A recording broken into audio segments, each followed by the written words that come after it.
अच्छा दोस्तों, ये देखें, इस तरह आपने बोतल पे निशान लगा लेने हैं। इस तरह एक गोल निशान लगाना है और ऊपर एक वी शेप का निशान लगाना है। तो इसको फिर आपने काट लेना है। मैं तो इसके लिए ये कटर यूज़ कर रहा हूँ। अगर आपके पास कटर नहीं है तो आप कुछ और चीज़ भी यूज़ करके इसको काट लें। अच्छा दोस्तों, ये बोतल हमने काट ली है, ठीक है।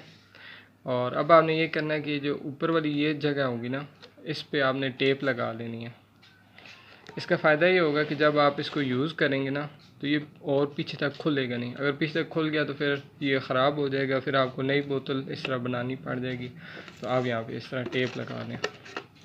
अच्छा दोस्तों, अब मैं तो यहाँ लगा रहा हूँ पीवीसी पाइप। ये मैंने इलेक्ट्रिकल स्टोर से लाया है, ठीक है, क्योंकि मेरे घर तो ऐसा डंडा मौजूद नहीं था जिसे मैं यूज़ कर सकता।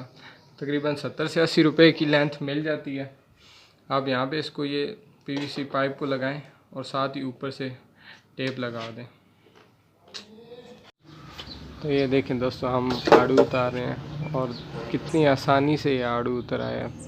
वो काफ़ी हाइट पे ये आड़ू लगा हुआ था। ये देखें, अब दूसरा आड़ू भी उतारा है। मज़ीद अच्छी वीडियोस के लिए हमारे चैनल को सब्सक्राइब करें और हमारी वीडियोस को लाइक करें। अगर आपको कोई चीज़ समझ नहीं आई तो कमेंट सेक्शन में आकर हमसे पूछ लें। बहुत शुक्रिया। अल्लाह हाफ़िज़।